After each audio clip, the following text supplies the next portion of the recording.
Adani group पे allegation लगाए गए, सब कुछ सही चल रहा था, लेकिन अचानक से एक प्राइवेट कंपनी सामने आती है और कहती है कि उसे अडानी ग्रुप के बिजनेस करने के तरीके पर डाउट है। वो कंपनी थी हिंडनबर्ग रिसर्च। आखिर ये है क्या चीज जो दुनिया के तीसरे सबसे अमीर आदमी गौतम अडानी और 34 साल पुराने एक कंपनी अडानी ग्रुप को गलत बता दिया, वो भी एक प्राइवेट कंपनी। आखिर कैसे? इस वीडियो में इसे हिंडनबर्ग रिसर्च के बारे में मालूम करते हैं। ये है क्या और कौन इसे ऑपरेट करता है? तो चलिए शुरू करते हैं।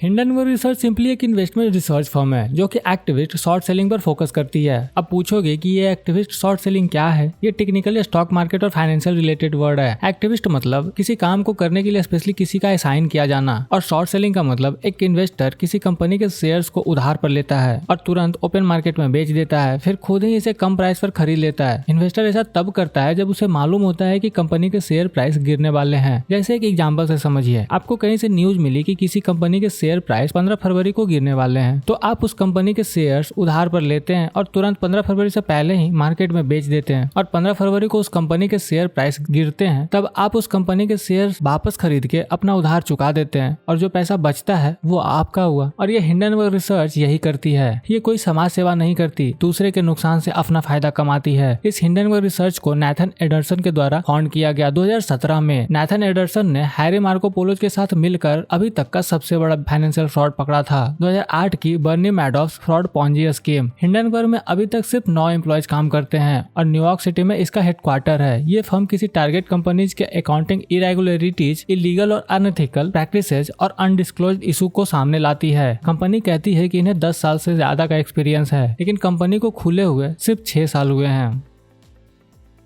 कई लोगों को लगता है कि हिंडनबर्ग बहुत ही पुरानी कंपनी है, जबकि ऐसा सही भी है और गलत भी है। जैसे 1937 के हिंडनबर्ग डिजास्टर का नाम सुना ही होगा। नहीं सुना है तो बता दूं कि ये एक एयरशिप एक्सीडेंट थी जो गैस लीकेज की वजह से हुई थी। बात ये थी कि ये disaster human made avoidable disaster थी। प्रॉब्लम्स को इग्नोर करने के कारण ये एक्सीडेंट हुआ था और यही वजह से नैथन एंडरसन ने अपने कंपनी का नाम ये सोचा। ये कहते हैं कि ऐसे ही मैन मेड डिजास्टर हमारे मार्केट में भी फ्लोट हो रहे हैं और हम उसी प्रॉब्लम्स पर रोशनी डालने का काम करते हैं। जैसे बहुत सारी कंपनी लोगों को ठगने के लिए ही खोले जाते हैं और कुछ समझदार लोगों को इस पर डाउट भी होता है, लेकिन इग्नोर कर देते हैं और कंपनीज इन्वेस्टर्स का सारा पैसा लेकर भाग जाती है। हम इसी को रोकने की कोशिश करते हैं।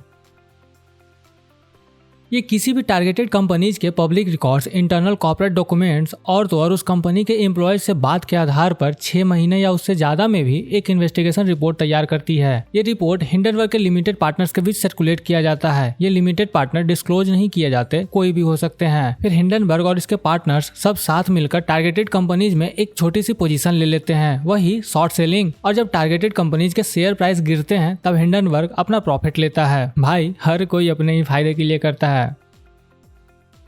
इस हिंडनबर्ग ने अभी तक 21 कंपनीज पर रिपोर्ट तैयार कर चुका है। इस लिस्ट में कुछ फेमस कंपनीज के नाम हैं जिस पर इसने रिपोर्ट तैयार किया और उस कंपनी के शेयर प्राइस काफी नीचे आ गए थे। जैसे 2017 में रायोट ब्लॉकचेन, इसके सीईओ पर तो अभी क्रिमिनल इन्वेस्टिगेशन तक चल रही है। मार्च 2020 HF फूड्स, जिस पर गलत अकाउंटिंग के एलिगेशन लगे। मई 2020 चाइना मेटल रिसोर्सेज यूटिलाइजेशन, इसके भी अकाउंट में इरेगुलरिटीज मिली और फिर इसके शेयर प्राइस तो 90% तक गिर गए। और फिर सितंबर 2020 की निकोला कॉर्पोरेशन पर रिपोर्ट। सबसे फेमस केस यही थी जिससे हिंडनबर्ग रिसर्च फर्म के रिपोर्ट को रिस्पेक्ट देने लगे। हिंडनबर्ग एक रिपोर्ट पब्लिश की थी, नाम था Nikola how to parlay an ocean of lies into partnership with the largest auto OEM in America. इस रिपोर्ट के आने के बाद तो हड़कंप सा मच गया था। ये निकोला कॉर्पोरेशन कंपनी लिटरली एक फ्रॉड थी। इस कंपनी ने नई गाड़ी को डिजाइन करने और उसे लॉन्च करने के लिए इन्वेस्टर्स को अट्रैक्ट कर उससे काफी ज्यादा पैसे ले लिए, जबकि कोई गाड़ी बन ही नहीं रही थी। यहाँ तक कि इसके झांसे में जनरल मोटर्स जैसी बड़ी कंपनी भी फंस गई। निकोला कॉर्पोरेशन सिर्फ एक झूठ पर खड़ी की गई थी। ऐसा ही केस मार्च 2021 की lost town motor corporation LMC का भी था। इसे भी हिंडनबर्ग रिसर्च ने ही एक्सपोज किया था। मई 2022 में ट्विटर पर भी रिपोर्ट बनाने के लिए ट्राई किया गया था, लेकिन इलॉन मस्क खुद ही कंफ्यूज रहते हैं कि उन्हें क्या करना है। इसके चक्कर में हिंडनबर्ग भी चुप हो गया।